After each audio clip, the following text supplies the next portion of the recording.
Alhamdulillah pada kesempatan ini beliau meluangkan waktu untuk bisa silaturahim bersama masyarakat Indonesia di Kuwait. Jamaah yang dirahmati Allah Subhanahu wa taala, supaya waktu kita maksimal, insya Allah tema acara kita pada sore hari ini, Ustaz, merajut ukhuwah bersama membangun negeri. Insya Allah. Nah, kegiatan ini berkat kerjasama Takmir Masjid Indonesia di Kuwait, juga Indonesian Muslim Community atau IMC Kuwait, juga perkumpulan warga masyarakat Indonesia Rejan Ahmadi atau Perwira, dan tentunya juga acara ini disupport oleh Kementerian Auqaf melalui Masjid Kabir di Kuwait. Nah, acara ini kami laporkan juga kepada Kementerian Auqaf, dalam hal ini Masjid Kabir Kuwait, agenda yang kita lakukan pada sore hari ini. Bapak-bapak, ibu-ibu, jamaah yang dirahmati Allah Subhanahu wa taala, mudah-mudahan kita pada sore hari ini diberikan kesehatan untuk mendapatkan ilmu yang bermanfaat, yang insya Allah kita akan simak sebentar lagi yang akan disampaikan oleh Al-Ustadz kita Al-Mukarram, Profesor Dr. Ustadz Abdul Somad, yang mudah-mudahan kita bisa mendapatkan ilmunya yang bermanfaat pada sore hari ini. Mohon maaf Ustadz, nggak bisa banyak berpantun gitu, seperti antum bisa berpantun. Baik, jamaah yang dirahmati oleh Allah Subhanahu wa taala, insya Allah acara kita ini dirilai langsung oleh YouTube-nya Ustadz Abdul Somad dan juga Facebook Takmir Masjid Indonesia di Kuwait, dan mudah-mudahan disimak oleh masyarakat Indonesia di Kuwait, juga di negara GCC dan di tanah air, beserta di belahan bumi yang lain yang ikut menyaksikan acara kita pada sore hari ini. Oleh karena itu, hayya naftah majlisuna bi qiraatin basmalah. Bismillahirrahmanirrahim. Selanjutnya kita serahkan acara kita kepada Al-Ustadz Al-Mukarram Profesor Dr. Ustadz Abdul Somad. Falyatafaddal mashkura Ustadz. Bismillahirrahmanirrahim. Assalamualaikum warahmatullahi wabarakatuh. Alhamdulillah wassalatu wassalamu ala Rasulillah wa ala alihi wa sahbihi wa man tabi'ahu wa mawalah.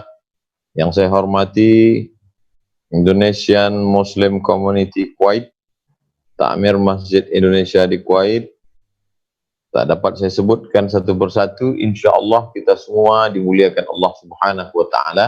Amin ya rabbal alamin.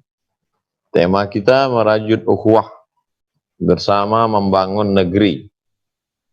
Keyword yang saya tangkap di sini, bersama membangun negeri kita Republik Indonesia dengan merajut ukhuwah Islamiyah. Jadi kalau kita bandingkan dengan Kuwait, itu ada perbedaan yang amat sangat mendasar. Kalau negara itu besar, disebut dia dengan Al-Mamlakah, kerajaan. Al-Mamlakah Al-Arabiyah As-Saudiyah, kerajaan Arab Saudi, Kingdom of Saudi Arabia. Tapi kalau dia tidak terlalu besar, biasanya disebut dengan sultanah, seperti Sultanati Oman, atau seperti Kesultanan Brunei Darussalam, kecil. Atau disebut juga dengan imarah atau keemiran, yang biasanya dipimpin oleh amir, seperti Amir Bahrain, dipimpin oleh amir. Kalau beberapa keemiran ini bersatu, maka disatukan imarah menjadi imarat, seperti Uni Emirat Arab. Jadi mereka adalah negara-negara yang kecil-kecil sekali. Qatar dipimpin oleh Amir Qatar, Amir Bahrain, Kuwait, kemudian Emirat, kemudian Saudi Arabia. Nah, berbeda dengan kita Republik Indonesia. Republik Indonesia ini kebalikannya. Kalau mereka dulu sebuah negara yang besar, setelah 1924 jatuh Turki Utsmani, maka negara ini menjadi negara kecil-kecil. Bahkan ada negaranya yang tidak sampai penduduknya 1 juta ketika itu, cuma ratusan ribu. Sedangkan Republik Indonesia berbeda. Indonesia ini dari ujung Sumatera, itu kalau kita kira, kalau kita hitung, di ujung Sumatera itu ada kerajaan Samudra Pasai, Aceh, Banda Aceh sekarang. Turun ke bawah, itu kerajaan Melayu Langkat, sekarang Kabupaten Langkat. Turun ke bawah, kerajaan Delhi, itulah Medan, Sumatera Utara. Turun lagi ke bawah, kerajaan Serdang, Kabupaten Serdang, Badagai, Sergei. Turun ke bawah, kerajaan Delhi, kerajaan Asahan. Jadi sekarang Kabupaten Asahan. Lalu turun ke bawah, kerajaan Siak, Sri Indrapura. Nah, itulah kami, Riau, termasuk Pekanbaru. Turun lagi ke bawah, kerajaan Pelalawan, sekarang jadi kabupaten. Turun lagi ke bawah, kerajaan Indragiri, sekarang jadi 2 kabupaten, Indragiri Hulu, Indragiri Hilir. Turun lagi ke bawah, kerajaan Jambi, sekarang provinsi Jambi, dulu kerajaan Melayu Jambi. Turun lagi ke bawah, kerajaan Melayu Palembang, yang sebelumnya adalah Sriwijaya besar, lalu kemudian hancur, berkeping menjadi kerajaan Islam kecil. Lalu turun lagi ke bawah, di Lampung ada beberapa, Bengkulu. Belum lagi kerajaan Minangkabau yang dikenal dengan Pagaruyung. Ini baru di Sumatera saja, belum lagi kerajaan di Tanah Batak, kemudian Karo. Ini baru di Pulau Sumatera saja, begitu banyak kerajaan negara-negara kecil yang kemudian mendeklarasikan sebuah perlawanan melawan Belanda. Kami bangsa Indonesia berbangsa satu, bangsa Indonesia berbahasa satu, bangsa Indonesia bertanah air satu, tanah air Indonesia. 1928. Kalau diurut-urut lagi ke belakang, mundur lagi, maka bisnismen Muslim berkumpul membuat sebuah komunitas yang disebut dengan Sarekat Islam. Sarekat artinya pengusaha-pengusaha Muslim yang melek politik, melihat anak bangsa terjajah, mereka bangkit membangun sebuah pergerakan yang disebut dengan Sarekat Islam.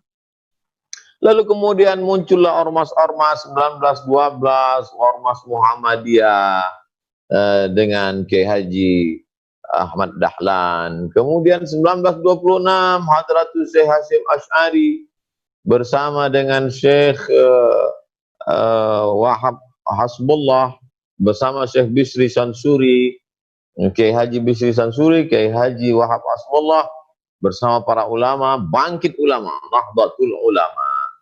Kemudian pula di Sumatera ada Inyak Canduang, Syekh Sulaiman Ar-Rasuli dengan Inyak Jaho, menyatu membuat sebuah pergerakan apa yang disebut dengan Persatuan Tarbiyah Islamiyah, sekarang namanya PERTI.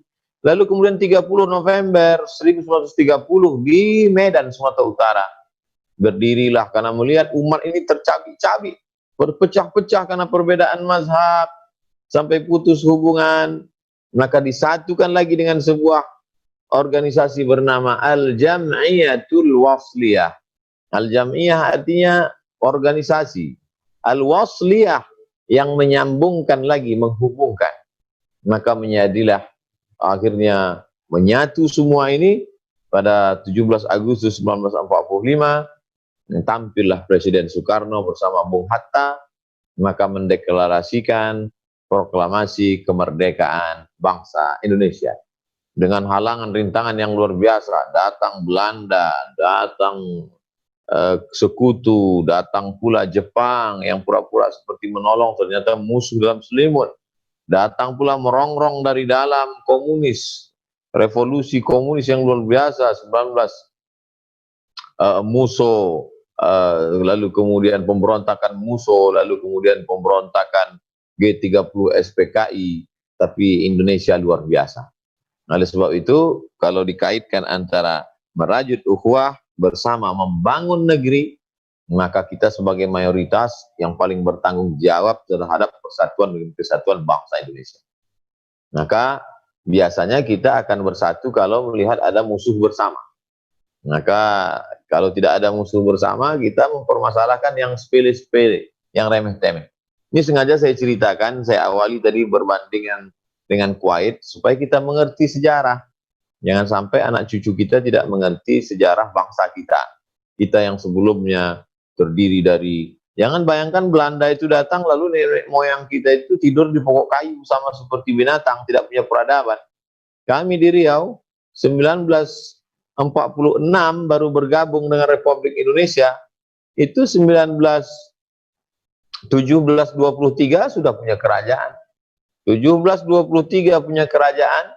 Silakan datang ke Riau, lihat istananya masih tegak berdiri, lihat kursi sultannya terbuat dari emas, lihat megahnya, hebatnya peninggalan-peninggalan sejarah sultan-sultan Melayu.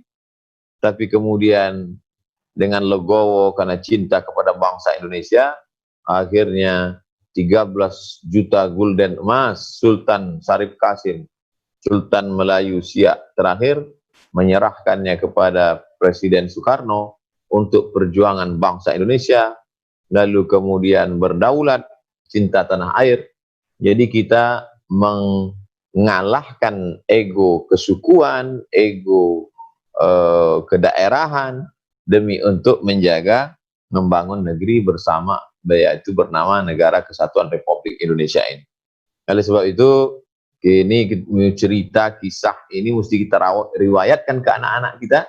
Kalau tidak nanti akan terjadi disintegrasi bangsa. Karena kita punya suku yang luar biasa. Ada suku di Jawa saja, ada suku Jawa, ada suku Sunda, ada Banten, dan lain suku-suku kecil lainnya. Lalu kemudian menyeberang saudara kita di Pulau Bali, kemudian pula di Lombok, belum lagi pulau-pulau kecil di kepulauan, di Kalimantan, di Sulawesi. Di samping suku begitu banyak, bahasa juga begitu kaya, agama juga multi etnis, multi suku, multi agama, ditambah lagi alam kita yang memang tidak menyatu, beda dengan Afrika. Afrika memang banyak suku, banyak bahasa, tapi alamnya satu, tanahnya itu satu.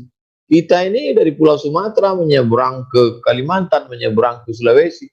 Jadi kalau tidak dikuatkan hati, tidak dijalin ukhuwah Islamiyah persaudaraan, kita bisa tercabik-cabik. Maka a'udzubillahi minasyaitonirrajim, wa'tasimu bihablillah, berpegang teguhlah dengan tali Allah, Al-Quran, Sunnah, Islam, wala tafarraqu, jangan bercerai-berai.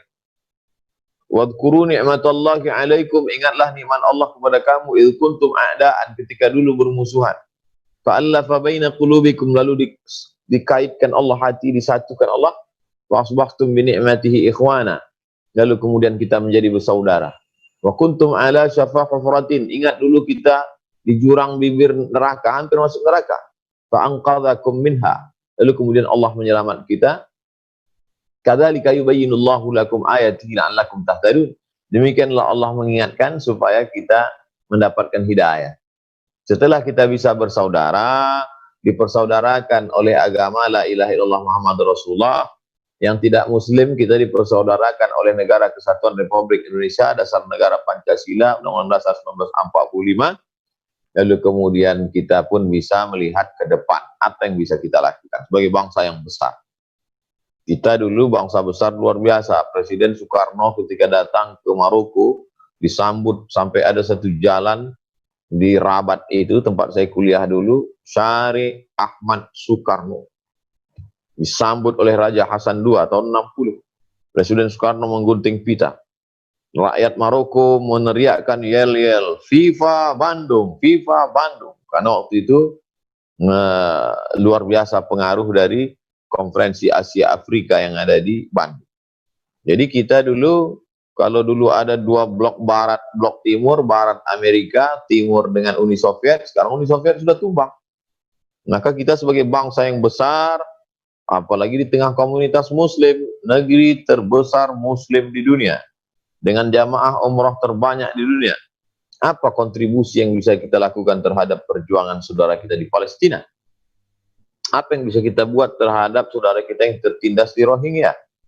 Apa hanya cukup sekedar doa pada saat sholat Jumat, Allahumma ansur ikhwanal mujahidina fi Falastin, wa ansur ikhwanal mazlumina fi Rohingya, wa fi kulli makan min masyariqil ardi ila magharibiha, tolong saudara kami yang tertindas. Tak cukup hanya demikian. Mana gerakan-gerakan moral, gerakan-gerakan politik gerakan-gerakan ekonomi. Oleh sebab itu kita tidak lagi memandang khilafiyah remeh-temeh. Masalah usoli nggak usoli, masalah kunut nggak kunut, masalah tasyahud jarinya goyang atau enggak, masalah ini semua adalah sudah dikaji oleh para ulama dulu dalam kitab perbedaan-perbedaan masalah fikih. Tapi yang paling terpenting di antara semuanya adalah kita sadar bahwa kita bangsa yang besar, kita sadar bahwa kita mudah tercabik-cabik, kita sadar kita mudah mengalami disintegrasi, dan kita sadar kita sudah bersatu bersama. Kita jaga ukhuwah ini. Kalau kita sebangsa setanah air namanya ukhuwah wataniyah. Bagi yang sesama muslim namanya ukhuwah islamiyah. Bagi yang tidak satu negara, tidak sama-sama Islam, namanya ukhuwah insaniyah. Sama-sama manusia.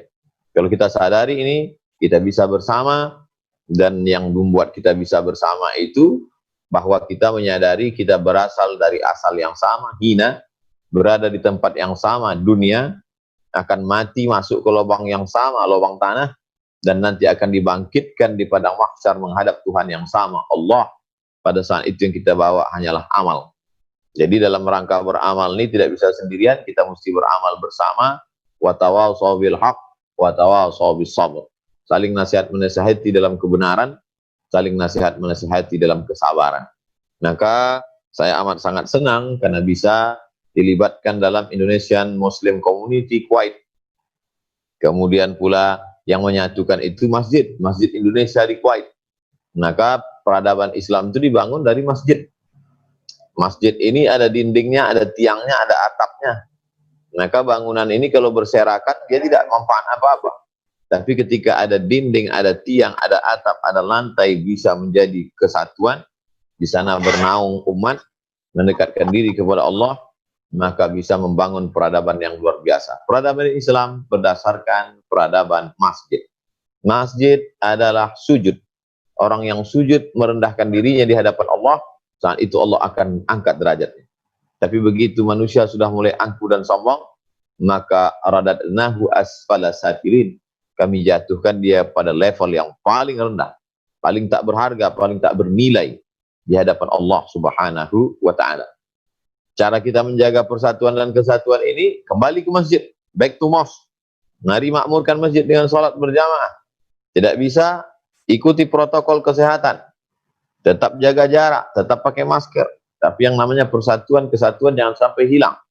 Setelah itu, apa yang bisa kita buat program-program di masjid? Kajian mendalamkan keyakinan. Akidahnya Ahlussunnah wal Jamaah.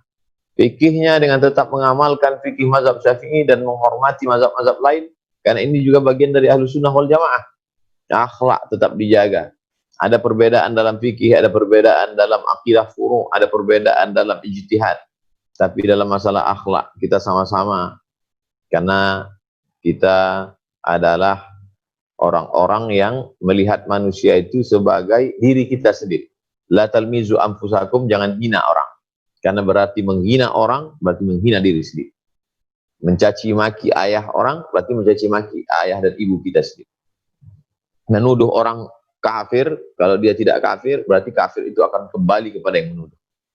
Oleh sebab itu kalau ini bisa kita jaga, hablum minallah di masjid, hablum minannas sosial, baitullah dibangun masjid, baitul mal, uang, materi juga dijaga, maka insya Allah kita akan kembali menjadi bangsa yang kuat, dihormati, dibanggakan. Indonesia tetap menjadi baldatun thayyibatun wa rabbun ghafur. Indonesia menjadi negeri muslim terbesar di dunia yang dihormati dan disegani. Itu adalah cita-cita setiap anak bangsa.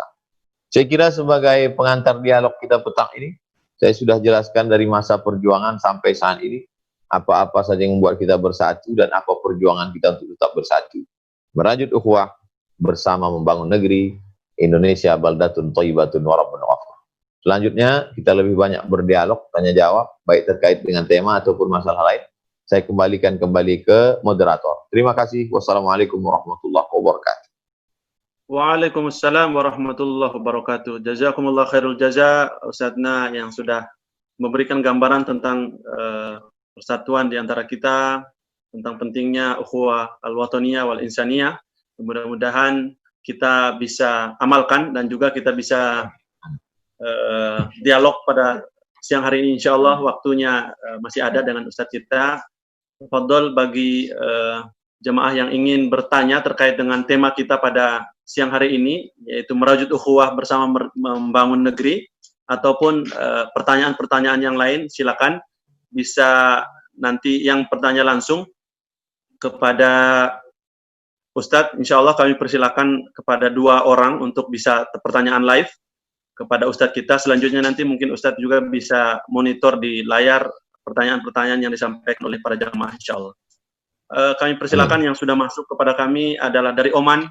Silakan Pak Ruli. Mohon di unmute. Silakan dari Oman, Pak. Baik, Assalamualaikum warahmatullahi wabarakatuh.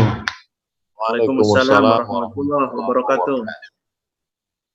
Alhamdulillah, Ustadz, Ana tunjukkan ini profil Ana nih, Ustadz.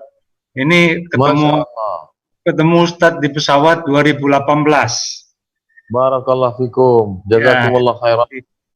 Jadi alhamdulillah nih, Takmir Masjid Indonesia akhirnya bisa mengundang Ustadz walau dalam virtual setelah terjadi setelah terjadi 3 kali pergantian ketua nih, Ustadz. Berkah. Sekarang Abu Rauf, Ana alhamdulillah dikasih rezeki pindah ke Oman. Jadi sekarang Ana di Oman. Masya Allah. Silakan. Ya, Ustaz. Pertanyaan pertama, Ustaz.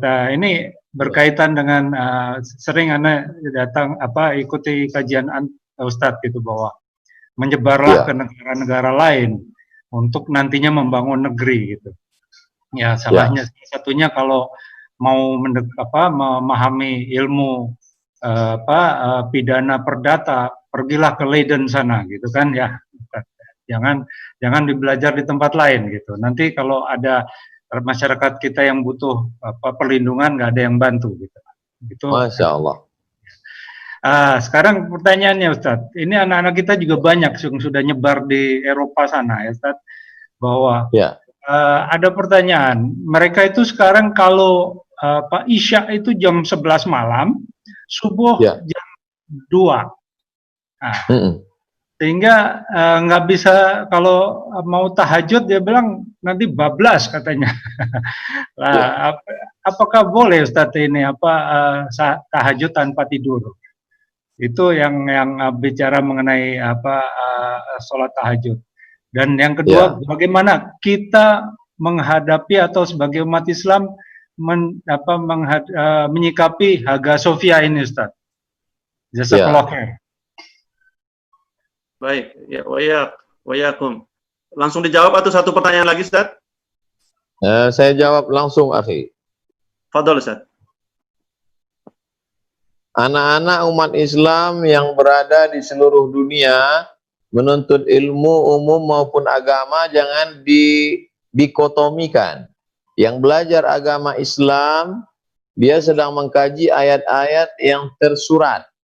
Yang belajar ilmu umum, dia sedang belajar ayat-ayat yang tersirat. Dua-duanya adalah ayat-ayat Allah. Mereka yang belajar hukum di Leiden Belanda, mereka akan kembali membangun Indonesia, menjelaskan di mana keliru dan salah karena mereka yang mengerti.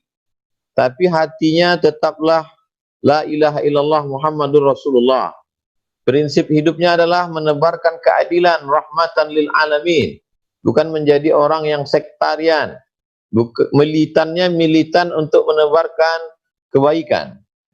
Lalu dalam masa pendidikan, mengambil pelajaran hidup itu mereka berbeda kultur dan budaya, mereka mesti punya protek kekuatan iman, ibadahnya mesti kuat. Lalu kemudian terkait dengan kesulitan untuk melaksanakan tahajud karena mesti tidur dulu, maka kalau pakai tidur dulu namanya tahajud. Kalau enggak pakai tidur namanya qiyamul lail. Intinya malam itu mesti diisi dengan bersimpuh sujud kepada Allah. Baik pakai tidur dulu ataupun tidak, maka dia sudah melaksanakan ibadah. Tahajud artinya lawan ngantuk. Kalau enggak ada ngantuknya, enggak ada tidurnya, namanya qiyamul lail. Kalau dia sulit sholat isya karena terlalu pendek menjelang subuh, maka dia bangun 1 jam sebelum subuh untuk sholat isya. dalam mazhab Syafi'i sholat isya itu waktunya berakhir sampai menjelang sampai azan subuh. Jadi kalau dia bangun 1 jam sebelum sholat subuh, begitu bangun dia sholat sunat wudu, habis itu sholat isya, setelah itu sholat ba'diyah isya, habis itu baru dia sholat tahajud, setelah itu dia sholat witir, duduk berzikir, wabil ashari hum yastaghfirun, menjelang subuh bagus banyak-banyak istighfar. Setelah itu barulah kalau dia mau puasa makan sahur, setelah itu barulah sholat subuh. Qabliyah subuh jangan sampai tinggal. Raka'atul fajri khairum minad dunya wa ma fiha. Qabliyah subuh lebih baik daripada dunia dan seisinya. Ini tentang tahajud tanpa tidur. Sikap kita terhadap Hagia Sophia, maka saya menukil pendapat ulama besar namanya Syekh Said Faudah. Saya bacakan Syekh Said Faudah. Saya bacakan, saya terjemahkan.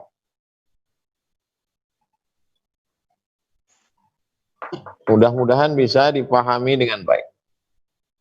Apa kata beliau terkait dengan lahzatun azimatun, saat-saat yang agung. Hadhihi allati ra'ayna fiha, ketika kami bisa melihat as-salat tuqamu fi Masjid Hagia Sophia. Pada saat salat Jumat kami saksikan di Masjid Hagia Sophia. Ba'da inqita'iha asyaratis sinin, setelah terputusnya salat Jumat puluhan tahun.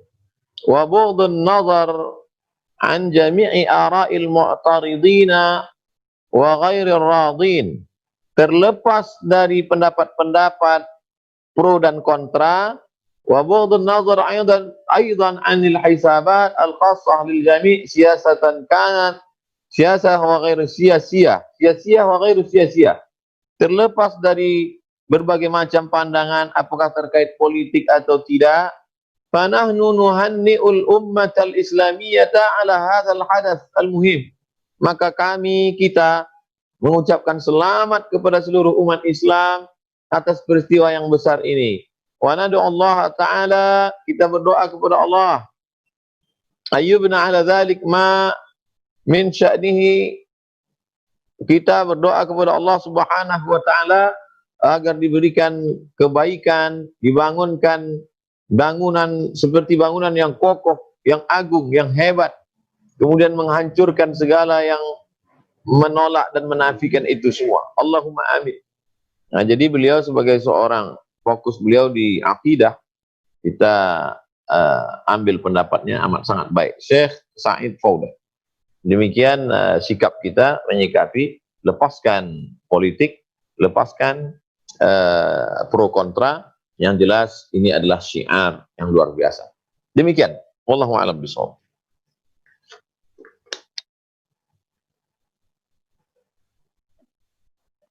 Jazakumullah khair Ustaz. Selanjutnya pertanyaan berikutnya ini dari pelajar Ustaz, mahasiswa Indonesia yang ada di Kuwait. Kebetulan juga silakan Adinda Azam Muttaqi mewakili pelajar atau mahasiswa Indonesia yang ada di Kuwait. Tafadhol Azam, langsung pertanyaan. Ya. Bismillahirrahmanirrahim. Assalamualaikum Ustaz. Waalaikumsalam warahmatullahi wabarakatuh. Barakallahu fikum. Gimana kabarnya Ustaz? Alhamdulillah sehat. Sebelumnya memperkenalkan diri, nama saya Muhammad Azam Muttaqi, panggilannya Azam, asal dari Sukabumi, sekarang belajar di Kuwait University. Pertanyaannya Ustaz. Ya. Pertanyaannya pertama, bagaimana metode-metodenya untuk mempersatukan orang-orang yang telah berpecah belah atau kelompok yang telah berpecah belah? Yang penting pertama, bagaimana caranya agar kita mempersatukan orang-orang atau kelompok-kelompok yang telah pecah belah. Terus yang kedua, ini di luar yang kedua ini beda tema. Bagaimana hukumnya ketika orang berhaji di tahun ini pakai masker, Ustaz? Sedang ihram tapi pakai masker. Gimana hukumnya, Ustaz? Terus yang ketiga, minta motivasinya untuk kami pelajar di luar negeri, khususnya di Kuwait. Jazakumullah, Ustaz. Wa iyyakum barakallahu fiik. Pertama, soal mempersatukan umat Islam, ada ikhtilaf kita dalam bidang usul, ada ikhtilaf kita dalam bidang furu'. Maka diklasifikasi dulu. Yang ikhtilaf dalam bidang usul, orang yang enggak sholat, orang yang enggak mau puasa, orang yang enggak mau bayar zakat, maka ini kita sadarkan bahwa kamu kalau terus-menerus seperti ini, kamu bisa fasik. Wallahu la yahdil qaumal fasiqin. Allah tidak berikan hidayah pada orang yang fasik. Kalau sampai kamu ingkar, kamu bisa kafir. Wa may yabtaghi ghairal islami dina fala yuqbala minhu. Tapi manhaj kita tetap manhajuna manhajul bayan. Kita hanya menjelaskan saja. Innama anta munzir lasta alaihim bimusaitir. Kamu hanya bisa menjelaskan, kamu tidak punya hak untuk memaksa orang. Lalu kemudian dalam masalah furu', ini kita jelaskan. Kajiannya dari maghrib ke isya 45 menit, singkat pendek. Dari mulai tayamum, wudu, air suci mensucikan, lalu kemudian sentuhan laki-laki dengan perempuan, batal atau tidak batal. Kaji yang ikhtilaf-ikhtilaf. Kajian fikih 4 mazhab di Masjid Agung Sukabumi bersama Dr. A.A. Azam alumni Kuwait. Nanti orang datang buat tanya jawab, terekam, masukkan ke YouTube. Mungkin di zaman Azam nanti sudah generasi mungkin bukan YouTube lagi, entah apa namanya. Tapi yang jelas manhaj kita adalah ud'u ila sabili rabbik. Kalau kita mau memuaskan banyak orang, nggak bisa. Nabi nggak bisa memuaskan Abu Jahal, Abu Lahab. Akan tetapi kita berjalan di atas jalan mengajak orang ke jalan Allah Subhanahu wa taala. Qulil haqqa min rabbik faman syaa'a falyu'min wa man syaa'a falyakfur. Afa anta tukrihun nasa hatta yakunu mu'minin? La. Kita menjelaskan ini semua dengan billati hiya ahsan. Billati hiya ahsan. Lalu kemudian kalau terjadi di dalam proses dakwah itu ada kerikil-kerikil, ada duri-durinya tajam. Karena bunga mawar itu baru bisa dipetik setelah melewati selamat dari duri-duri yang tajam, dari kumbang-kumbang, dari serangga-serangga. Mata melihatnya senang, dicium harum semerbak. Tapi proses itu panjang. Kemudian Azam sekarang punya kesempatan dari sekian banyak anak muda di Indonesia yang ingin belajar ke Kuwait, sudah berada di sana, maka cari peluang, konsen, selesai S1, lanjutkan S2. Selesai S2, teruskan S3. Setelah selesai S3, pulang. Ilmu bukan pada S1, S2, S3. Tapi orang melihat itu. Kalau nanti mengajar di pasca sarjana, tentu orang tidak tahu apa yang ada di kepala Azam. Maka mereka tanya, mana aina syahadah? Mana ijazahnya? Nah, di sanalah kita bertarung. Lalu kemudian pendidikan ini tiga-tiga mesti digarap. Pendidikan tinggi di kampus-kampus Azam mesti masuk. Seminar, lokakarya untuk para intelektual. Tapi yang grassroots, akar rumput jangan ditinggalkan. Pengajian emak-emak milenial, pengajian anak-anak muda juga masuk ke bawah. Jangan mentang-mentang udah di kampus nggak mau ke bawah lagi. Dari atas ke bawah. Yang pertengahan ini adalah masa mengambang.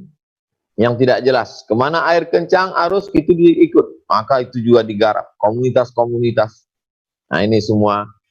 Kita mati, generasi saya berakhir, muncul generasi Azam. Generasi Azam pun yang sekarang sedang hijau, nanti akan menguning, akan mekar, akan layu, kemudian mati. Muncul generasi berikutnya.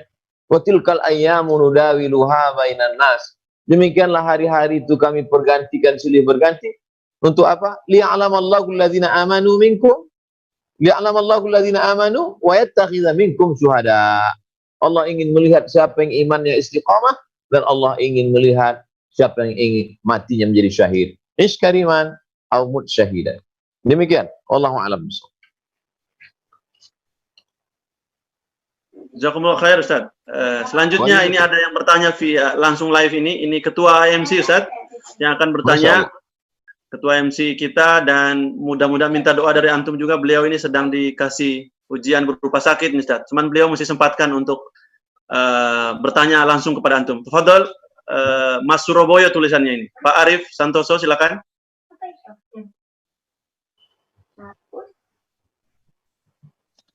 Assalamualaikum warahmatullahi wabarakatuh.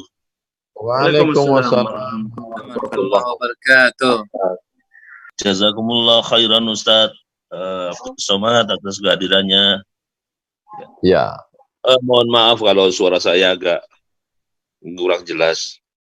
Semoga lekas sembuh, barokah, sehat. Amin. Amin. Ya Rabbal Alamin. Saya langsung aja bertanya Ustaz. Sesuai dengan judul dan tema yang kita bahas hari ini, saya itu mempunyai pengharapan atau harapan yang sangat besar. Mudah-mudahan dimohon nasihat atau solusi mungkin dari Ustadz, bagaimana cara merajut ukhuwah di antara kita umat Islam ini, baik di Kuwait maupun di Indonesia, agar bisa bersatu, yang itu tampaknya dengan mungkin dulu dengan perbedaan pilihan-pilihan politik dan lain-lain menyebabkan hati kita ini jadi seperti terpisah-pisah gitu. Nah, ini bagaimana caranya menurut Ustadz supaya kita bisa bersatu kembali gitu Ustadz? Mungkin begitu aja Ustadz. Assalamualaikum. Baik, terima kasih. Pertanyaannya umum, maka saya menjawab secara umum. Tapi kalau mau didetailkan, kalau terkait orang menjadi bermusuhan gara-gara perbedaan pilihan politik, berarti dia tidak siap berdemokrasi. Kalau tidak siap berdemokrasi, berarti kembali saja bermonarki. Monarki itu kan kalau bapaknya meninggal, yang jadi raja anaknya. Kalau anaknya meninggal, yang jadi raja cucunya. Itu nggak ada pilihan-pilihan, nggak ada pilkada, nggak ada pileg, nggak ada pilgub, nggak ada pilpres. Itu memang sistem monarki. Tapi begitu kita mengatakan kita adalah bangsa Indonesia yang memakai sistem demokrasi, 1945, 17 Agustus kita merdeka, sejak itu kita tidak lagi monarki, kita tinggal demokrasi, maka di dunia demokrasi kita menetapkan pilihan. Maka saat berbeda pilihan saya dengan pilihan Bapak, maka saat itu kita tidak sedang bermusuhan. Maka kita mesti memahami benar apa itu demokrasi. Demokrasi adalah bagaimana suara terbesar adalah suara yang berkuasa itu rakyat untuk melawan teokrasi dan monarki. Maka kembali kepada rakyat. Lalu kemudian bagaimana rakyat saling menunjukkan prestasinya, bahwa dia menonjolkan dirinya, pilihlah saya. Itu bagian dari demokrasi. Lalu kemudian ada orang berijtihad untuk memilih, maka sesungguhnya itu juga. Dan kalau kita baca sejarah Nabi SAW ketika meninggal, sahabat itu terbagi dua. Yang satu kalangan muhajirin dari Makkah, yang satu Ansor. Yang orang Ansor punya calon, namanya Sa'ad bin Ubadah. Inilah pemimpin yang kami tawarkan. Yang dari Makkah juga punya calon, namanya Umar bin Khattab. Inilah pemimpin yang kami tawarkan. Silakan pilih antara dua. Terjadi pergolakan, perdebatan di Saqifah Bani Sa'idah. Kata Umar bin Khattab, al-a'immah min Quraisy. Pemimpin itu diangkat dari Quraisy. Minnal amir wa minkumul wazir. Pemimpinnya dari kalangan kami Quraisy, yang non Quraisy menjadi menteri-menteri, wazir, pembantu. Maka tereliminasilah Sa'ad bin Ubadah karena dia tidak Quraisy. Lalu di antara sesama Quraisy ini siapa yang paling layak? Umar atau Abu Bakar? Kata Umar, yang layak itu Abu Bakar. Karena ketika Nabi sakit, yang diminta jadi imam sholat itu Abu Bakar. Lalu kemudian mereka bersepakat untuk membaiat. Sayyidina Ali ikut, Sayyidina Utsman ikut, sahabat semuanya membaiat Abu Bakar sebagai khalifah kepemimpinan. Jadi masalah berbeda pilihan itu sebagai sesuatu yang biasa, manusiawi, baik dilihat dari sejarah Islam maupun dilihat dari demokrasi. Dan kita berada di sini. Maka umat ini mesti dipahamkan. Ini sebagai proses. Ini nanti 2020 ini berapa lagi pemilihan bupati, wali kota, gubernur. 2024 nanti pilihan lagi. Bupati, wali kota, gubernur, DPD, DPR RI, DPRD provinsi, DPRD kabupaten kota. Jadi kalau umat ini tidak siap dengan beda pilihan dalam demokrasi, maka akan terjadi luar biasa, menggunakan buzzer, lalu kemudian isu-isu, akhirnya habislah energi untuk ini. Untuk isu telepon aja udah berapa hari habis pulsa paket. Gimana kita mau memikirkan sekolah gratis? Gimana kita mau memikirkan nanti kalau generasi azam pulang nanti kita siapkan tanah wakaf? Gimana kita nyiapkan pondok pesantren? Itu yang mesti kita pikirkan. Bukan menghabiskan energi untuk isu-isu yang tidak bermanfaat. Bisa kacau negeri kita. Ini saya yakin dan percaya ini proses pendewasaan. Eropa itu pun, Eropa, Belanda, Jerman, Prancis bisa maju seperti sekarang, itu juga berdarah-darah juga dulu kalau kita baca sejarahnya. Amerika, Australia, mereka ini kan pendatang-pendatang dari Eropa, mendarat ke Amerika, mendarat ke negeri aborigin di Australia, berdarah-darah sekian puluh ratus tahun, sampai akhirnya sekarang menikmati. Jadi saya yakin dan percaya umat ini cepat proses dewasanya. Mereka akan dewasa secara politik, dewasa secara beragama. Dan kita memang dari dulu sudah terbentuk dengan biasa. Saya sendiri berteman dengan kawan dari berbagai macam suku, agama. Maka insya Allah ke depan kita melihat positif-positif. Saya kira demikian. Wallahu a'lam. Jazakumullah khair jaza nasihatnya Ustaz. Insya Allah 2 pertanyaan yang masih live ini Ustaz. Nanti selanjutnya saya akan bacakan beberapa pertanyaan di ruang chat. Yang selanjutnya pertanyaan dari Habibna Ustadz Haidar. Beliau alumni Kuwait University juga Ustadz, yang saat ini sudah pulang ke tanah air, mengabdi untuk tanah air. Tafadhol Ustadzna Habibna Ustadz Ahmad Abdul Haidar. Ahlan. Assalamualaikum warahmatullahi wabarakatuh. Waalaikumsalam warahmatullahi wabarakatuh. Maulana, alhamdulillah ala kulli hal. Alhamdulillah mata'ana bi ru'yatikum wa bi liqa'ikum. Natasharrafu, natabarraku bikum. La hawla wa la quwwata illa billah. Al-baraka fikum insyaallah ya Maulana. Fikumul barakah. Al-afwu minkum ana as'al su'al an ma yaduru fi falakin ikhtilaf al-furu'iyyah بين المذاهب أو التيارات الإسلامية خاصة في إندونيسيا مما تحدث أو مما تنتج الفرقة التي يعني محل تحرش شيطاني. Jadi memang kita melihat bahwa di Indonesia ini sangat majemuk masyarakatnya, dan daripada aliran-aliran di Indonesia itu aliran-aliran semuanya insya Allah sunni, karena mengatakan dalam falakun sunni aslan. Karena kalau Syiah mungkin kita sudah berbeda akidah, berbeda usul, tapi dalam masalah furu'iyah ini kadang ada namanya ikhtilafun had mimma yuhdith yakni tabdi' fima bainan nas. Ada yang jadi gara-gara masalah furu'iyah ini jadi orang itu beberapa firqah atau beberapa aliran atau beberapa musammayat minal majmu'ah minan nas atau minal madzahib itu yatarawmauna fima bainahum bitakfir atau bitabdi' atau bisyirk. Jadi antara mereka itu melempar sesuatu dengan masalah-masalah furu'i, sehingga yang terjadi adalah furqah atau perpecahan antara umat, sehingga tidak bisa diajak bermunaqasyah atau diajak untuk ukhuwah, bahkan karena susahnya itu mereka atau beberapa mazahib atau beberapa istilahnya firqah ini, firaq ini. Jadi kita ini karena masalah intinya adalah ar-ru'yah atau pandangan kita kepada masalah-masalah fikih atau masalah-masalah usul atau masalah akidah ini tercampur aduk, sehingga tidak ada titik temunya antara ahli sunnah wal jamaah. apa kira-kira kiat-kiat kita Ustadz untuk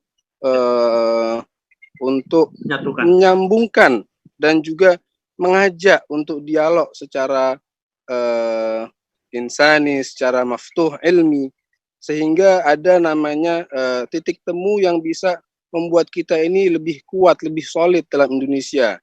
Dan memang kita ini Indonesia kan Rasulullah SAW mengatakan salasu man jama'ahunna faqad jama'al iman, al-insafu 'alal haqq, al-infaq wal iftar wal badlus salam fima bainahum. Jadi ada masalah-masalah yang insaf al-haq ini belum bisa kita apa kira-kira kiat-kiat kita Ustaz dalam menghadapi masalah-masalah seperti ini gitu. Jazakumullah khair. Assalamualaikum warahmatullahi wabarakatuh. Waalaikumsalam warahmatullahi wabarakatuh.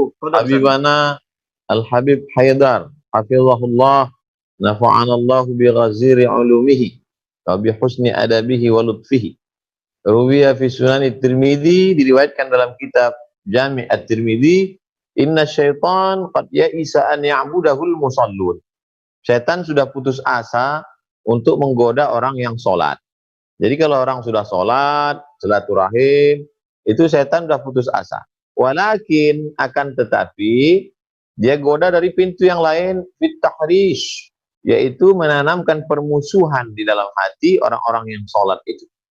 Nah, akhirnya mewajibkan yang tidak wajib, yang khilafiyah diangkat-angkat, lalu kemudian ayat-ayat yang mestinya untuk orang musyrik dipakai untuk orang beriman. Karena Abdul Somad itu tawassulan, maulidan, barzanjian, maka mubtadi, kalau begitu dia adalah pelaku bid'ah, wa kullu bid'atin dhalalah wa kullu dhalalatin finnar.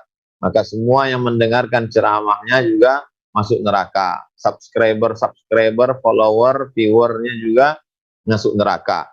Nah, ini sebetulnya yang begini-begini ini kita yang penting jangan yang pertama ada mesti banyak piknik. Saya ringkas menjadi 3, Habib. Yang pertama mesti banyak piknik, nongkrong duduk bareng. Jadi saya salut sekali dengan MIUMI, Majelis Intelektual Ulama Muda Indonesia.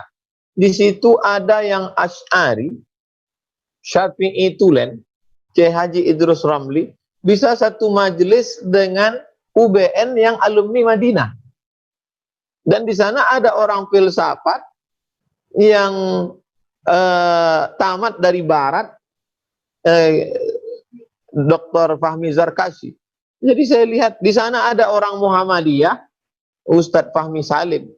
Jadi ada di sana Muhammadiyah, ada alumni Gontor, ada yang Nahdlatul Ulama, ada. Tapi semuanya punya mad'u ke objek dakwah yang sama, untuk liberalisme, sekularisme, kafirisme, dan lain-lain sebagainya. Syiah mempertahankan Ahlus Sunnah wal Jamaah. Saya sangat setuju dengan pernyataan Habib Haidar tadi, bahwa beliau pengamatannya ikhtilaf, itu yang saya garis bawahi tadi, ikhtilaf antara kita ini masih dalam satu Ahlus Sunnah wal Jamaah. Itu ada perekatnya. Ini yang pertama. Yang kedua itu adalah kita menjelaskan dalil. Nah itu. Jadi ketika datang tuduhan, Asy'ari ini ta'til. Ini dalilnya. Asy'ari Maturidi adalah Ahlus Sunnah wal Jamaah. Sehingga ketika kita sodorkan dalil, kita sodorkan fakta, maka insya Allah yang pertama, mesti sering-sering silaturahim antar tokoh ini. Yang kedua, kemukakan dalil, qul hatu burhanakum in kuntum shadiqin. Yang terakhir, yang ketiga, memang yang bisa menyatukan kita ini adalah mukhlishina lahuddin. Kalau yang nasyun tekstualis dengan irfaniyun yang mengandalkan kepada ilham, dengan akliyun yang rasionalis mempertahankan argumennya masing-masing, tapi mereka bisa bertemu dalam satu titik, yaitu titik mukhlishina lahuddin. Saya yakin saya pun dengan Habib Haidar sama-sama Ahlus Sunnah wal Jamaah, tapi dalam beberapa hal mungkin ada perbedaan. Tapi kenapa kita bisa berkasih sayang? Karena Allah, karena kita melihat ada beberapa persamaan. Ada titik-titik temu di antara kita. Nata'awan fi mattafaqna wa natafaham wa nata'adzar fi makhtalafna. Pada hal-hal yang kita sepakati, mari kita bekerja sama.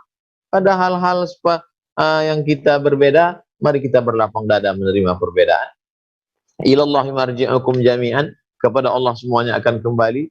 Fayunabbi'ukum bima kuntum fihi takhtalifun. Nanti ketika berhadapan dengan Allah itulah baru Allah jelaskan sejelas-jelasnya tentang masalah-masalah yang kita pertikaikan itu. Dan sementara itu ya sabar-sabar aja dulu, jangan provokasi orang, jangan ajak orang untuk bermusuhan, tapi kita tebarkan dengan cinta dan kasih sayang.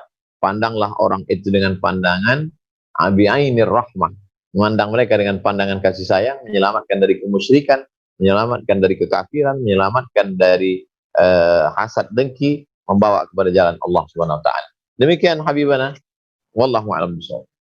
Jazakallah khair Ustaz. Insyaallah minta kesediaan waktunya nih Ustaz ya untuk jawab pertanyaan-pertanyaan jamaah ini.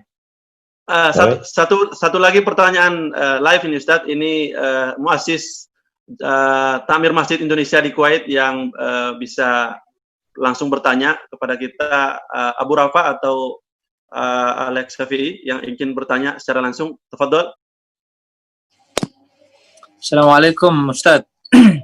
Waalaikumsalam. Barakallahu fiikum wa jazakumul khair ala waktikum. Alhamdulillah. Sebenarnya mungkin sudah terjawab tadi pertanyaan kita dengan pertanyaan Ustadz Haidar, ya kan? Alhamdulillah takmir masjid kita di Kuwait ini sudah melaksanakan apa yang Ustadz Somad tadi katakan. Kita ada daurah, alhamdulillah kita ada daurah fikih tiap Jumat, fikih Syafi'i matan Abu Syuja.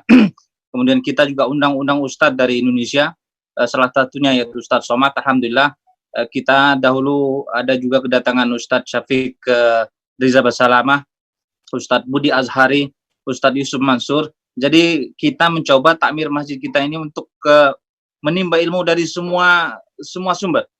Kita tidak melihat dari backgroundnya itu dari mana.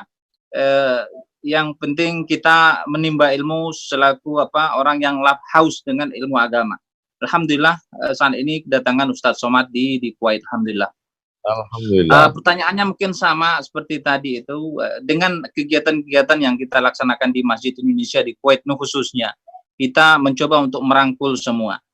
Akan tapi kadang-kadang apa yang kita kerjakan ini ya tidak semuanya juga satu mungkin versi dengan beberapa ikhwah mungkin yang ada di Kuwait, ya kan. Ada yang mungkin istilahnya satu visi datang ke masjid untuk acara-acara kita. Ada mungkin juga yang punya khilaf, punya perbedaan yang mungkin menyebabkan mereka untuk tidak hadir pada acara kita.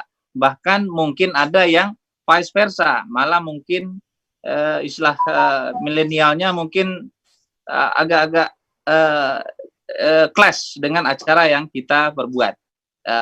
Kira-kira tadi ya jelas jawabannya mukhlisin lahuddin, itu sudah akhir ijabah.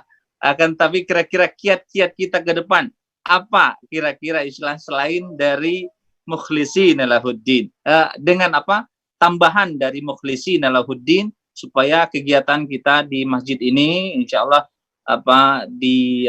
bisa merungkul dan merajut ukhuwah tadi seperti yang tertera dalam banner kita ini. Itu aja Ustaz. Kita dari Lubuk Linggau ini dekat sama Ustaz insyaallah. Masya Allah. Jazakumullah khair. Ternyata dekat Lubuk Linggau. Saya sangka tadi di Turki. Nampak kita di Kuwait. Kita di Kuwait tapi asal Lubuk Linggau. Masya Allah. Beliau penasehat takmir masjid yang komunikasi dengan Kementerian Auqaf Kuwait, Ustaz. Syafi'i. Kalau pengamatan saya, Pak Alex, itu pertama kita inventarisir di mana titik masalah. Ibarat kita sedang kasyfut tibbi, meriksa orang sakit ini, sakitnya di mana. Supaya jangan sampai dia sakit kepala, kita kasih obat mencret, salah diagnosa.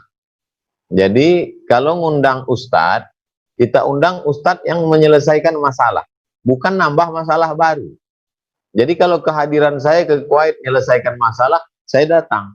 Tapi kalau kedatangan saya membuat masalah baru bagi komunitas Muslim Indonesia di Kuwait, lebih baik kita webinar saja. Nah, jadi kira-kira apa masalahnya? Oh, masyarakat belum bisa menerima masalah tawasul, maulid, masjid yang ada kubur, torekat. Maka kita panggil, kita datangkan ahli-ahlinya. Syukur-syukur bisa dialog, bisa mereka duduk bersama yang beda aliran. Misalnya didatangkan Ustadz murid langsung Syekh Ibnu Utsaimin dari Malang, namanya Ustadz Abdullah Hadrami. Ustadz Abdullah Hadrami itu dari aliran yang berbeda. Lalu kemudian hadirkan pula yang mendukung tawasulan, maulidan, barzanjian. Ini saya sekedar sampel saja, yaitu ustadz-ustadz yang dari aliran, lalu didudukkan bersama, nanti masyarakat akan dialog dari versi yang berbeda. Ustadz, gimana sih dalil pengambilannya? Oh, dalilnya ini yang nggak disetujui kelompok ini. Paling tidak itu meminimalisir. Adapun menyatukan nggak bisa, karena ikhtilaf ini yang bisa itu adalah memahamkan orang untuk berbeda. Menyatu itu nggak bisa. Yang bisa itu bagaimana membuat orang bisa memahami untuk berbeda. Jadi kalau ada kita buat kajian ini supaya kita bersatu, nggak bisa, karena memang fitrah kita ini berbeda. Justru di tengah perbedaan itu baru nampak keindahannya. Jadi tujuannya adalah bagaimana kita bisa menerima perbedaan, berlapang dada menerima perbedaan. Itu tujuan dari kajian-kajian itu. Baru puncak kajinya ya mukhlisin alahuddin. Kalau udah mukhlisin, wa tammat kalimatu rabbika. Nah, Masya Allah, tabarakallah. Saya kira demikian analisa dan solusi dari saya, Pak Ali. Jazakumullah. Barakallahu fiikum, barakallahu fiikum. Ma'alis Abu Rauf, satu aja lagi Ustaz. Ini tentang istri nih Ustaz, ya, tentang istri. Ma'alis ini nitip, istri nitip. Ini mohon arahannya kepada istri kita. Sekarang lagi sudah lulus S2 di Kuwait University, insya Allah mungkin melanjut S3, insya Allah biiznillah, kalau misalnya ada chance. Kira-kira dakwah yang nanti insya Allah pulang ke Indonesia yang pantas misalnya. Kalau kita ngelihat ada juga ustazah yang di Indonesia dia dakwah makmumnya laki-laki. Ini kira-kira bagaimana mensiasati itu nanti untuk terjun dakwah ke Indonesia. Jazakumullah khair. Ma'alish. Baik. Nanti ustazah ketika pulang, ustazah mesti siapkan tiga bahan. Pertama, untuk kampus ini murni keilmuan. Ustazah mesti masuk ke pasca sarjana. Makanya selesaikan dulu doktorah, PhD-nya habiskan. Ustazah mesti masuk ke pasca sarjana supaya pasca sarjana ini bersih dari liberalisme, sekularisme, dan isme-isme itu. Tapi juga ustazah mesti terjun ke wirid pengajian ibu-ibu sore, BKMT, Badan Kontak Majelis Ta'lim. Dan yang ketiga, dia juga mesti masuk ke yang anak-anak muda, komunitas artis, yang pertengahan-pertengahan. Jadi dari atas pokok sampai cabang, sampai akar, masuk semua. Nah, adapun teknisnya, bagaimana ketika nanti ustazah ngajar itu, jadi begini. Dulu ada satu daerah di Riau, melarang Ibu Irene Andono ceramah. Karena Ibu Irene Andono perempuan, sedangkan jamaahnya laki-laki. Akhirnya deadlock, buntu. Saya ditanya, Ustadz Somad, gimana kalau Ibu Irene Andono ditolak? Saya bilang ini jadi berita besar nanti. Saya tanya masalahnya apa? Karena tokoh agama di sini tidak setuju Ibu Irene Andono ceramah di depan laki-laki. Lalu saya lihat di mana nanti akan dilaksanakan. Nih, laki-laki di depan, perempuan di belakang, Ibu Irene Andono bicara di depan laki-laki. Oh, setelah saya lihat, coba kursi Ibu Irene, Ustazah Irene Andono geser di dekat tiang satir hijab pemisah antara jamaah laki-laki dan perempuan. Buat di dekat dinding. Jadi posisinya tidak lagi di tempat ustadz biasa laki-laki, tapi dibuat antara jamaah laki-laki dengan jamaah perempuan. Nah, akhirnya acara itu jadi, dan banyak manfaat yang bisa diperoleh. Laki-laki tetap pada posisi laki-laki, perempuan tetap pada posisi perempuan. Ibu Ustazah Haja Irene Andono di posisinya dan jauh dari jamaah laki-laki, lebih mendekat ke jamaah perempuan. Jamaah laki-laki yang mau ngelihat jauh tetap lihat jauh, yang segan ngelihat mau menunduk silakan. Ya, tapi apa yang mau kita niatkan tercapai. Nah, oleh sebab itu ini penting. Nampaknya simpel sederhana, tapi teknisnya juga. Itu sekedar sampel contoh bagaimana mensiasati nanti supaya tidak terjebak pada hal-hal yang niatnya baik, nggak sampai hanya gara-gara caranya yang tidak baik. Saya kira demikian Pak Alex untuk kita semua. Barakallahu fiikum. Jazakumullah khair. Jazakallah khair. Saya akan bacakan pertanyaan di ruang chat room, Ustaz. Pertama, Ana ada pertanyaan mengenai bahwa Indonesia dijajah oleh Belanda selama 350 tahun, Ustaz. Sementara negara Indonesia lahir merdeka dan diakui sebagai bangsa Indonesia mulai tahun 1945. Bagaimana kita menjelaskan kepada anak-anak kita mengenai hal ini seperti yang Ustaz tadi sampaikan di awal? Kita tidak dijajah 350 tahun. Itu dihitung dari datangnya mendaratnya kapal-kapal Belanda pertama kali sampai dia pulang ke kampung halamannya setelah kita merdeka. Jadi ada daerah itu yang mungkin hanya 5 tahun atau 10 tahun. Ada yang dia pernah masuk tapi nggak pernah berkuasa apa-apa. Maka Aceh bertahan bahwa Belanda tidak pernah berkuasa.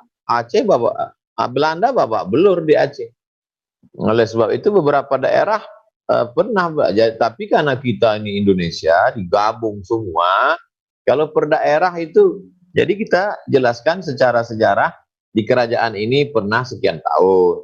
Dia datang pertama kali tahun sekian di sini. Lalu kita sebagai bangsa Indonesia merdeka sekian. Indo artinya India. Nesia artinya pulau-pulau. Indonesia pulau-pulau yang berada di bawah India. India di atas, di bawah India ini ada pulau-pulau yang begitu banyak. Indonesia. Orang Arab menyebutnya Al-Juzur Al-Hindiyah. Al-Juzur pulau-pulau, Al-Hindiyah mawara Al-Hind, di belakang India. Secara akumulatif total semua sekian ratus tahun itu, tapi kalau dilihat satu-satu tidak demikian. Jadi karena kalau kita pas ditanya ketika saya di Maroko, ketika di Mesir, ibalat istamarakum, yang menjajah kamu apa? Holanda. Kam sana 350. Zaman Awi, kata dia, lama sekali itu.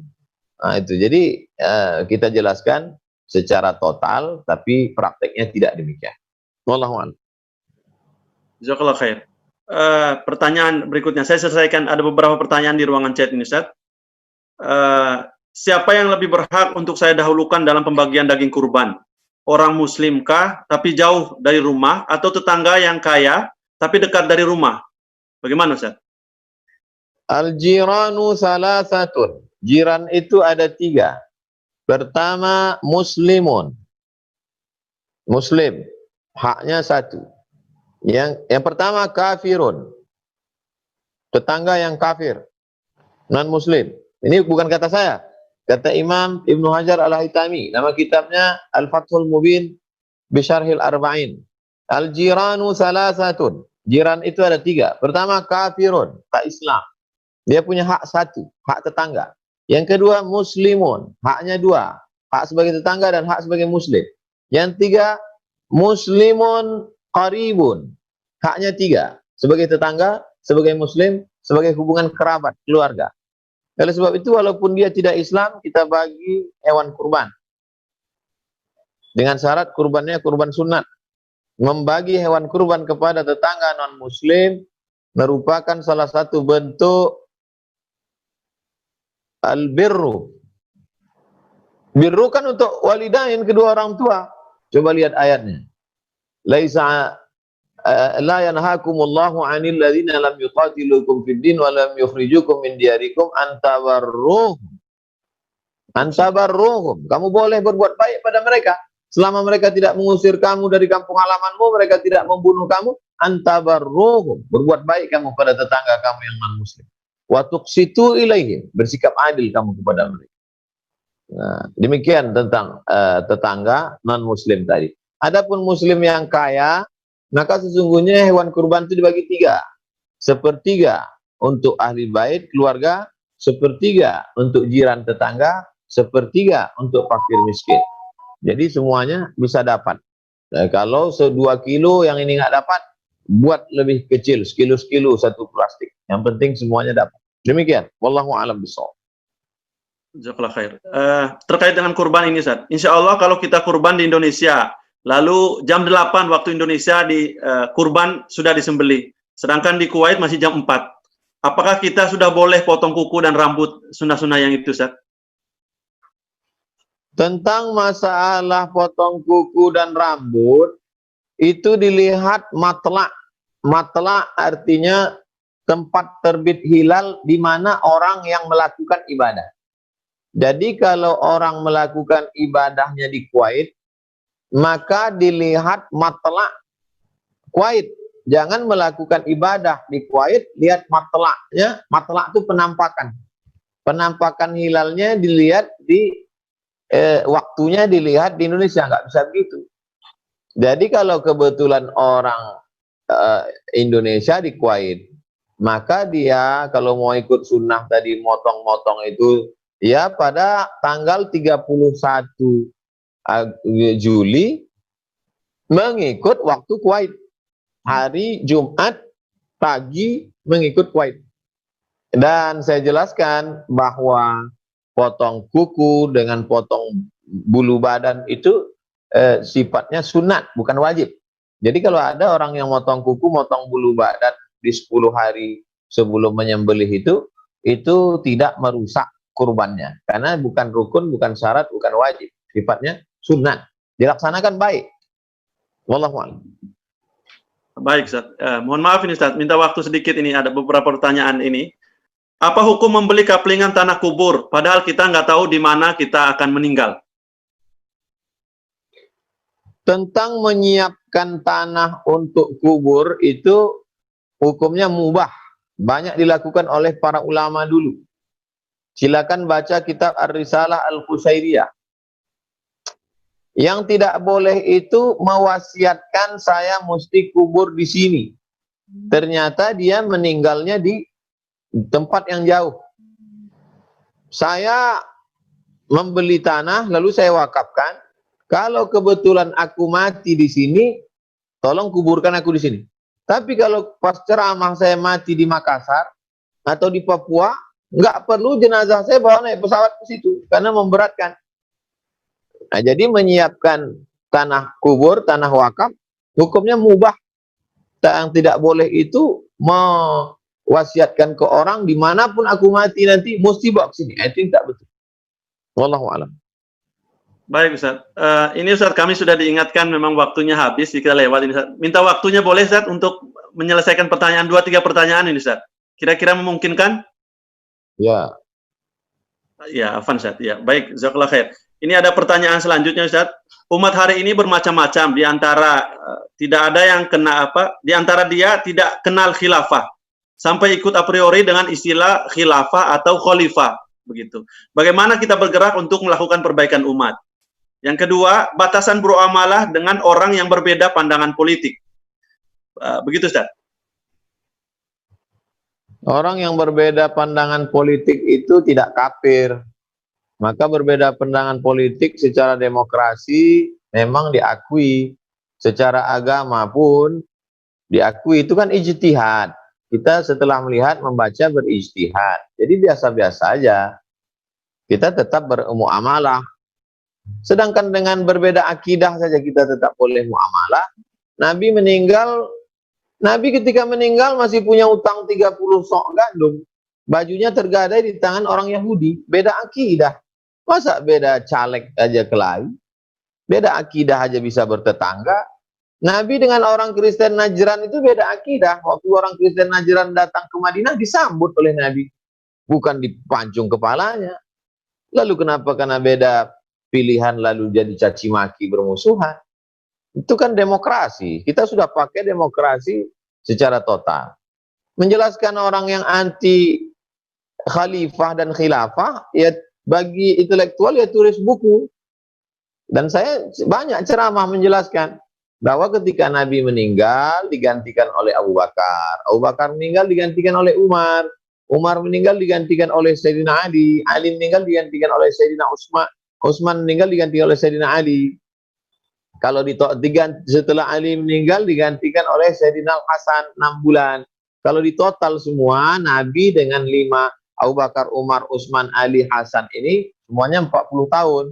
Dari perjalanan 40 tahun itulah digodok menjadi sebuah fikih yang disebut dengan fikih khilafah. Atau disebut juga dengan fikih siyasah syar'iyah. Atau disebut juga dengan fikih daulah. Kalau ikut Syekh Yusuf Qaradawi namanya fikih daulah. Kalau ikut Ibnu Taimiyah namanya fikih siyasah syar'iyah. Kalau fikih bahasa Indonesia yang ditulis oleh Sulaiman Rasyid namanya khilafah. Beberapa kitab disebut dengan khilafah. Jadi khilafah ini sebenarnya korban stigma. Tapi sebenarnya kalau orang punya otak, mau belajar, dia baca. Tapi kalau otaknya didengkul, suka menelan isu, ya itu susah memang ngasih tahu orang yang kita jelaskan aja terus. Dua aja kemungkinan, kalau kita capek, dia menang. Kalau dia capek, kita menang. Hidup ini gitu aja. Wallahu a'lam.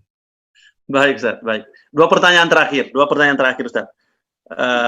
Ustaz. Apa bedanya korin, jin, dan setan? Bagaimana dengan mimpi dalam tidur? Apakah perlu dipercaya dan dilakukan jika ada petunjuk untuk melakukan sesuatu? Itu yang terkait itu. Yang kedua, Ustaz, masih kaitannya dengan tadi itu, yang jawaban antum barusan, berbicara tentang ukhuwah dan persatuan, Ustaz. Betapa indah rasanya bisa hidup bersama, bersatu padu di bawah Pancasila dan Undang-Undang 45. Namun sekarang, mayoritas wakil rakyat berniat mengganti dan mengendalikan, Ustaz. Bagaimana sikap kita sebagai seorang muslim tentang taat terhadap wa atiullah wa atiur rasul wa ulil amri minkum? Itu, Ustaz, dua pertanyaan. Jazakumullah khair. Korin itu artinya selalu bersama. Mengapa dia disebut jin korin? Karena waktu kita lahir dia ikut. Nanti ketika kita mati dia masih hidup. Dia jin juga. Karena selalu bersama disebut dengan jin korin. Apa itu jin? Jin itu nama komunitasnya. Kalau kita manusia, kalau dia jin. Apa itu setan? Yang jahat-jahat namanya setan. Kalau yang baik-baik namanya jin Islam. Buka surat Al-Jin juz 29. Inna minal muslimun wa minal qasitun. Nama komunitasnya jin. Induknya iblis. Yang baik-baik jin Islam. Yang jahat-jahat setan. Yang ikut nyertain kita korin. Saya ulang lagi. Nama komunitasnya jin. Yang baik-baik jin Islam. Yang jahat jin kafir atau setan. Induk dari segalanya iblis. Yang ikut waktu lahir itu namanya korin. Mimpi dibagi 3. Pertama mimpi dari setan, godaan setan. Yang kedua mimpi dari malaikat, ilham namanya. Yang ketiga mimpi bunga-bunga tidur, karena angan-angan waktu siang nggak kesampaian, terbawa tidur. Misalnya angan-angan mau kaya, terbawa dalam tidur, lalu mengigau-ngigau. Makanya kita dilarang angan-angan terlalu banyak. Tulul amal, panjang angan-angan. Adapun untuk menghindari mimpi karena setan, sebelum tidur malam, wudhu dulu. Habis wudhu, sholat witir. Nanti malam jangan witir lagi, tahajud aja. Sebelum tidur, baca kul Fatihah, kul huwallah 3 kali, kul huwal falaq, kul bin nas. Ta'awuz. Tiup ke tapak tangan. Usap ke muka, ke kepala. Miring tidurnya ke arah kiblat. Miring ke sebelah kanan. Bismika Allahumma ahya wa amut. Untuk menghindari mimpi bisikan setan. Kalau datang juga mimpi setan menakutkan, baca ta'awuz. A'udzu bikalimatillahi tammati min kulli syaitani wa hammati wa min kulli ainil lamah. Tiupkan dengan sedikit air liur ke arah sebelah kiri. Kalau mimpi itu baik, baca takwilnya dalam fikih, dalam tafsir ahlam, tafsir mimpi. Yang menulisnya tabi'in namanya Imam Ibnu Sirin. Beli bukunya, Tafsir Ahlam Ibnu Sirin. Mimpi apa gitu ngeliat. mimpi ngeliat ikan, itu ya dulu alal khair wal barakah. Nampak ikan jernih, itu menunjukkan kebaikan, keberkahan. Oh, tadi malam saya ngelihat ada batu cincin. Batunya apa? Batunya batu zamrud, ya dulu ala syahadah. Batunya batu zabarjat, ya dulu ala rizki wal mal, menunjukkan rezeki dan harta. Batu zabarjat. Ustaz kok tiba-tiba ingat itu? Tadi pagi ada orang nanya.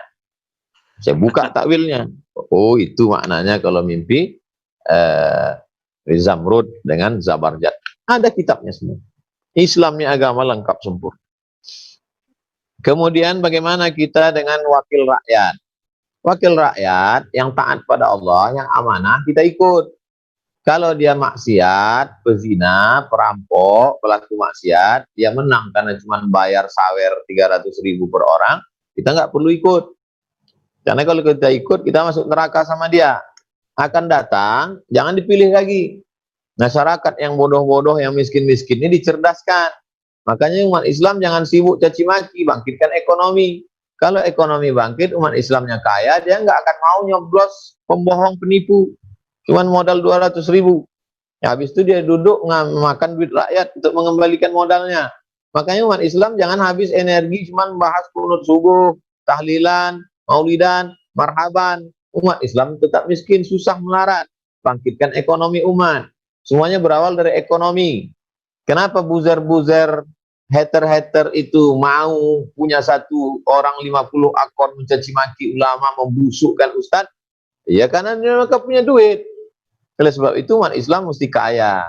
Dididik umat Islam ini mesti mandiri. Al-mu'minul qawi, mukmin yang kuat.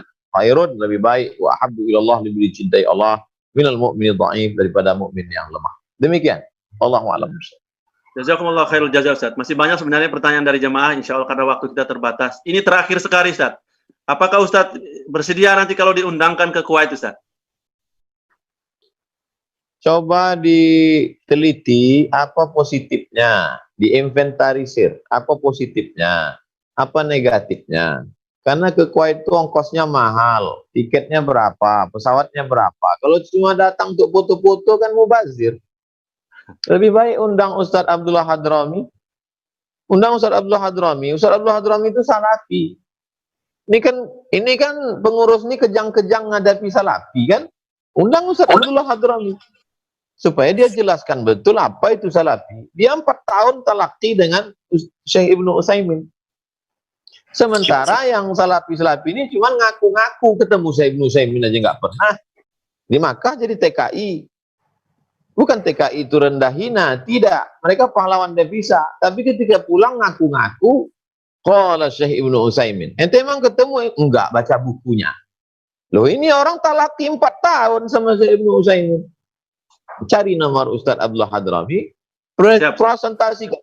Jadi dari sekarang jamaah Kuwait ini coba inventarisir masalah itu apa, sehingga nanti ketika Ustadz datang, itu yang dikaji.